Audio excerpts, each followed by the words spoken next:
નમસ્તે નમસ્તે નમસ્તે વાલા વિદ્યાર્થી મિત્રો. તો આજે આપણે અંગ્રેજી વિષયનું સોલ્યુશન લઈને આવીએ છીએ. આપણું સોલ્યુશન 100% સાચું હોય છે અને વિભાગે તો સંપૂર્ણ સાચો જ છે. ગુજરાતી સ્ટડી તમારી સદા સહાય છે. તમારે કોઈ પણ વિષયમાં તકલીફ હોય તો અમારી ચેનલમાં જોડાઈ રહેજો અને આપણા વિડીયો ગમે તો વિડીયોને લાઈક કરજો, શેર કરજો અને સબસ્ક્રાઈબ કરવાનું ભૂલતા નહીં. તો જો હવે આપણો વિડીયો મિત્રો, તો ચાલો આપણે પરીક્ષા પત્રનું અંગ્રેજીનું સોલ્યુશન ચાલુ કરીએ. તો વિભાગ્યમાં સેક્શન એની અંદર વોટ ઇઝ દિલશાદ પ્રોબ્લેમ. તો દિલશાદનો પ્રોબ્લેમ શું હતો? તો આમાં આવશે. તમને જવાબ સરખી રીતે દેખાય એટલે હું હરખું કરી દઉં.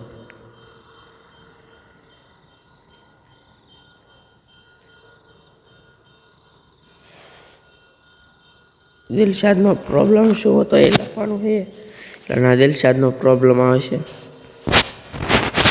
જો પ્રશ્ન છે what has she does about it, એટલે એને હું વાપર્યું વર્ક ન કર્યું એમાં આવડું આવશે. આ જવાબ લખી નાખજો. હું અંડરલાઈન કરું છું, તમને દેખાતું થશે, લખી નાખજો.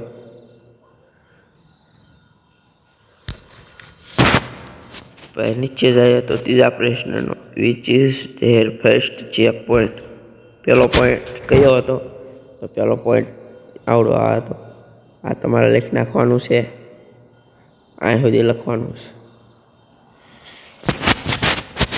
ચોથું છે વોટ એફોનેજ ટુ ત્યાગીઝ plan for 450 metre.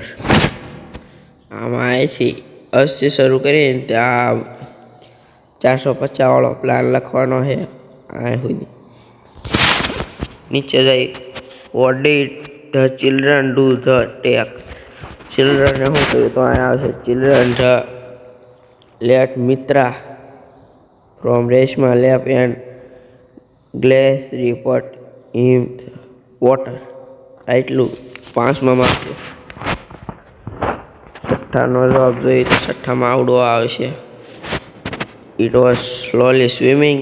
He slowed water with beak. આવડું આટલું છઠ્ઠાનો જવાબ આવશે. નીચે જોઈએ તો 7માનો જવાબ. એને ફિલિંગ શું થાય એ લખવાનું છે. તો આમાં આ લખી નાખવાનું.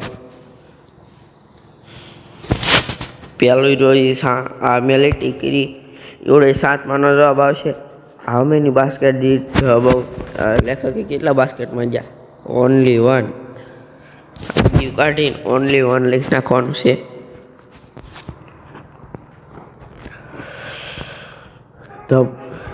ખરા ખોટા છે. The bird of the native from India, એટલે પક્ષી હતું એ ભારતીય હતું, તો એ ફોલ્સ આવશે. Mohan decided to modify the guitar. મોહને તેના ગિટારને ફેરફાર કરવાનું નક્કી કર્યું, તો એ પણ ખોટું આવશે. આ બેમાં ખોટું આવશે. સેક્શન બીમાં what does the poet is the in the stanza. આ સ્ટાન્જામાં શું કહેવા માંગે છે એ અહીંયા લખવાનું છે. We can't all be captain, we got to be crew. What does that line mean. આ જે લાઈન આપી છે આ લાઈનનો મિનિંગ અહીં લખવાનો છે. ત્યારનું વિચ વોમ ડઝ હેડિયા લાઈફ, એટલે આ કોની સાથે લાઈવ હતી? તો અહીંયા 2 સિસ્ટર એન્ડ મધર આવશે. What does Hansa do after the house work. પછી હું કામ કરતા હતા એના મમ્મી. તો આમાં આવશે હાઉસ વર્ક. એટલું લખી નાખવાનું છે. હેડિયા મધર ઇઝ ખાલી જગ્યા. તો આમાં આવશે આવડો એટલું લખી નાખવાનું છે. હમડિયા રોલ મોડલ, એટલે તેનું મોડલ કોણ હતું? તો રેશમાના મમ્મી તેનું રોલ મોડેલ હતું. હાઉ મચ ડિસ્કાઉન્ટ આફ્ટર એટલે કેટલા ટકા ડિસ્કાઉન્ટ છે? તો આમાં 20% જવાબ આવશે. What is the name of shop? આમાં શોપનું નામ આવડું આ લખવાનું. વેન કાન યુ ગેટ ડિસ્કાઉન્ટ એટલે ડિસ્કાઉન્ટ ક્યારે મળશે? તો 20% ડિસ્કાઉન્ટ ત્યારે મળશે જ્યારે તમે 3000ની ખરીદી કરો. એમાં અહીંથી ત્યાં એટલું લખી નાખવાનું છે. એમાં તમારે અહીંથી 20%થી ચાલુ કરવાનું, ત્યાં 3000 સુધી લખી નાખવાનું. Vote does the shop cell? એટલે શોપનું સેલ એવું નામ કેમ એ લખવાનું છે. સેક્શન સીમાં પહેલાં બી આવશે, પછી બીજામાં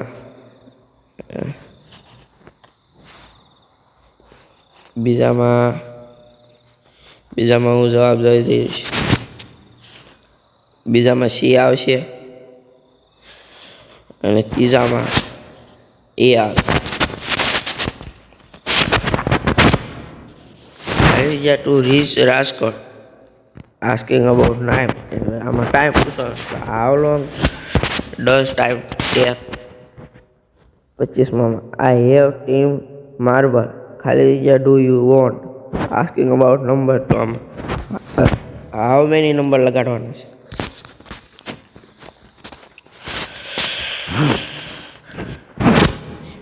આમાં પહેલામાં ઓન આવશે, બીજામાં આ આવશે અને ત્રીજામાં ટ્રસ્ટેડ આવશે.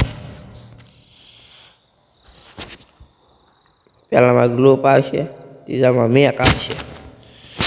Section D what is the are you going? તો એમાં હું પાદરા જવાબ કહી દઉં છું. પહેલામાં ઈ આવશે, બીજામાં વોઝ લુકિંગ, પછી ત્રીજામાં ઇફ, ચોથામાં એડ થિંગ.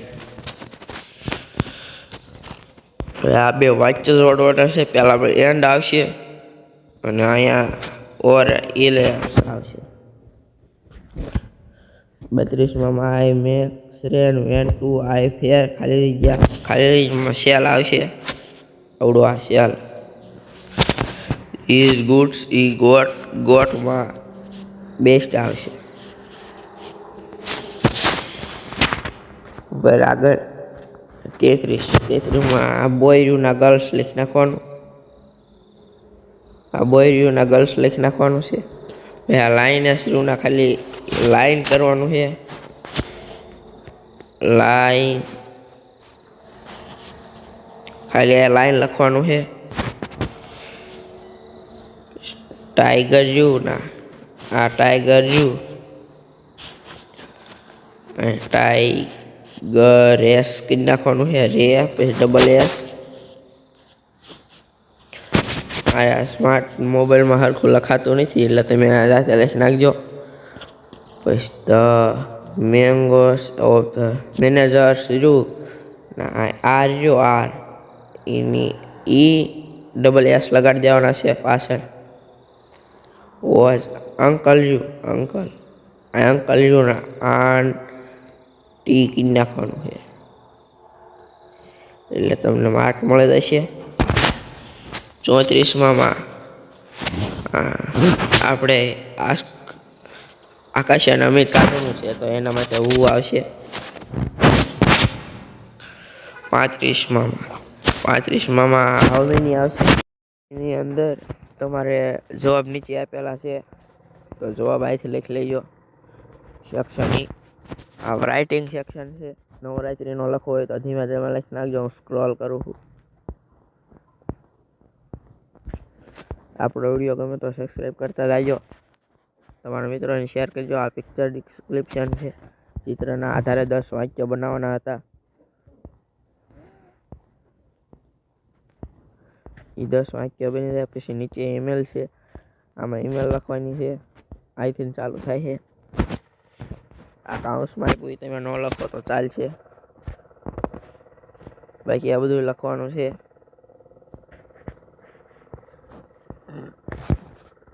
તો આપણો આજનું અંગ્રેજીનું પેપર સોલ્યુશન આપણે પૂર્ણ કરીએ છીએ. તો લાસ્ટ સુધી જોવા માટે તમારો આભાર. અને આપણો વિડીયો ગમે તો લાઈક શેર અને સબસ્ક્રાઈબ કરવાનું ભૂલતા નહીં.